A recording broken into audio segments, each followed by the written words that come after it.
original Saga Frontier.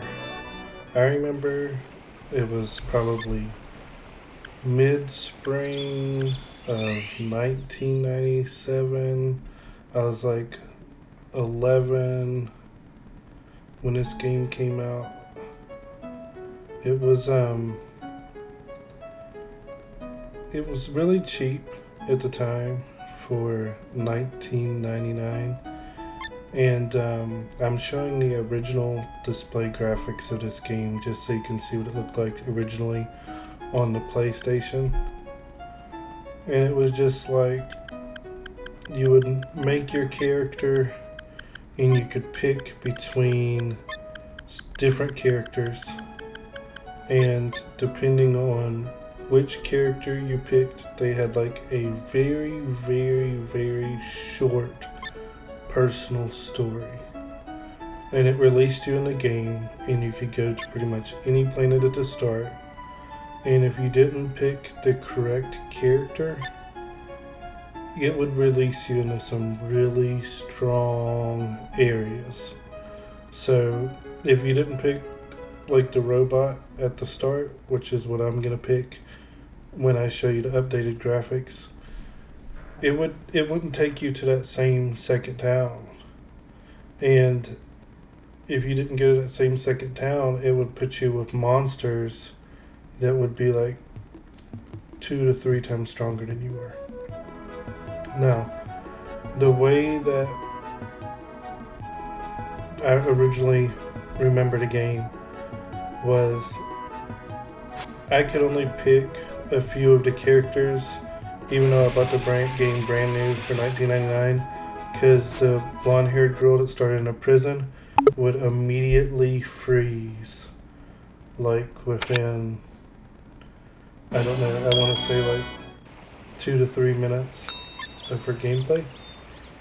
And when it froze, that would be it. You'd have to turn your whole PlayStation off, even reset, didn't fix it, and turn it back on and watch all of the same screens I just showed you guys to be able to play it. So you really needed to pick one of the other characters. And I thought the original stories for the beginning of them were like super cool, and this was made by Square Enix, and it was in between the time that like Final Fantasy 7 and 8 were coming out.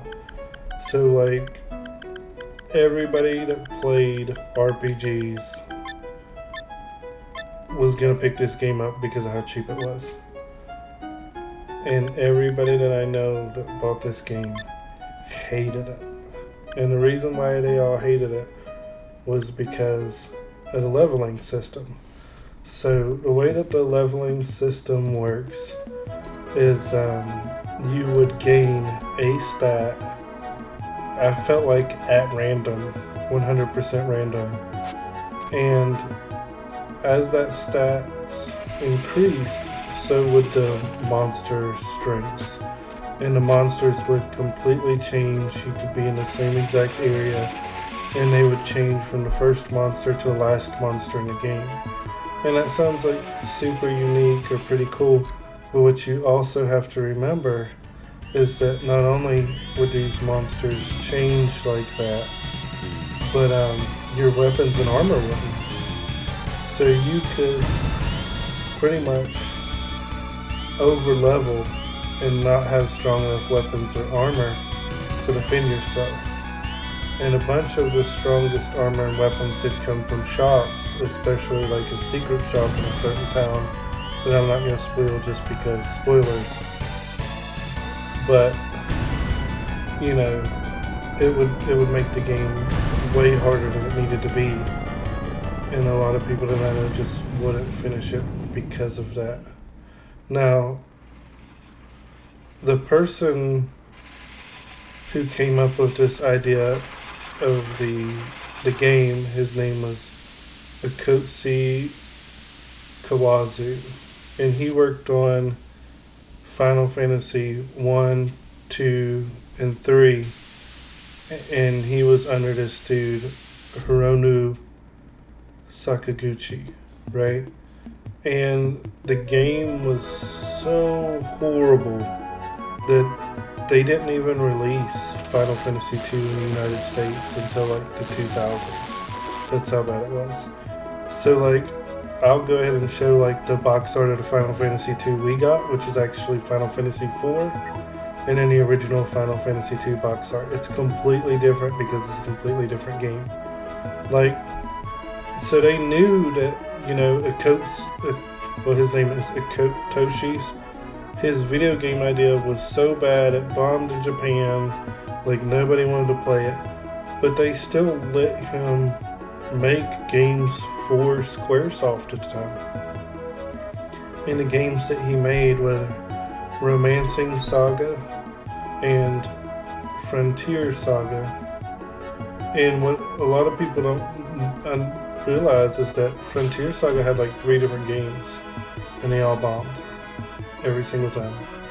These were not successful games, and it just seems like they should have stopped. But they remade the game, and all of the characters work.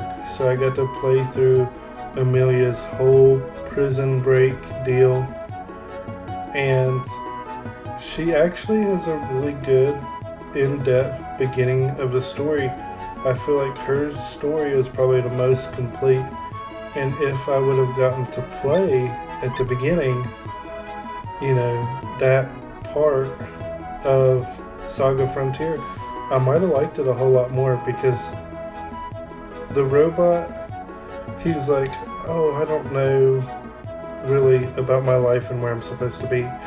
In the original game, you know, they take you and they drop you off at the second town, and you get like a hint that you're supposed to go to this place, Manhattan, and then you go there and you talk to everybody 10 or 15 times, and there's a secret door in this place that you go to where you talk to this professor, and he sends you back to this other town. And then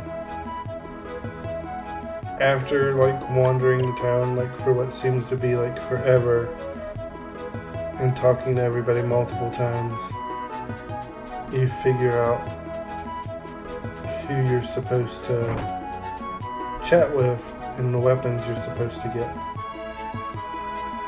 But it just seemed like it took forever. But that was how I remember the Saga Frontier. And now we have the new version. It's the updated version. It has small cinema graphics. It's not a full pixel remaster. It's just like they took the same graphics and just like refreshed them. But the towns look pretty much exactly the same. Everything that was spinning now was spinning before on the disc version. The textures look barely improved, and it costs more to buy it now than it cost to buy it in 1997, right? Like I said, this game dropped, I feel like, in spring of 1997. That's the first time I've seen it anyways, and it was $20 the year that it came out. Within 3 months of coming out, they normally don't drop the prices, and it was $20. And when they re-released the game, they were like $60. But now on Steam and stuff, it's $25. So it's still $5 more than it was when it first came out, and it's just a digital license. You don't own a physical copy of the game, but it is like they did fix some of the bugs, but it still plays the same. I feel like if they would have put a true leveling system in this game, I understand that anything that Katoshi works on, or Mr. Kawazu, or whatever you want to call him, anything that he works on is not going to have a leveling system. I understand that. But in order to appeal to a broader audience, if they really wanted to get the sales out of these games, they need to go back to basics. Everything that made Square Enix popular as a game developer and everything that made Enix popular as a developer were all games with these key built-in systems that everybody loves. Everybody loves levels. Everybody loves getting new weapons and dungeons. Everybody loves, a great story. And it seems like this had a great story for some of the characters, but it did not have a good leveling system, and you couldn't follow it. You couldn't follow what was going on. But I was also 11 years old. But playing it through now and being an explorer and just going to these different places, I always felt like I was over leveling, and I never had enough money to stay in the equipment that I needed while I was over leveling. So that's something really important too. And just going over that's my overview of, Saga Frontier as a whole.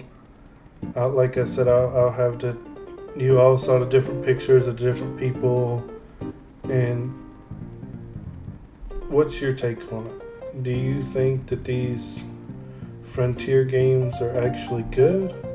Or do you think that there's just like a small group of people that are saying that they like the game so they can be unique?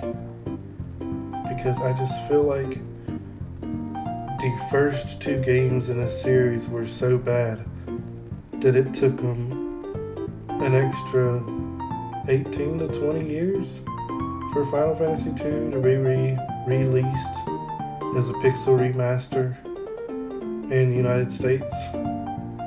And it's probably the most least replayed pixel remaster that they've come out with. But that's my take on it. I don't recommend this game. I don't recommend this whole series.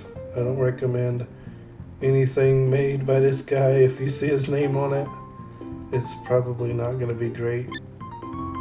So that's my take, and thank you for watching my video. Bye guys.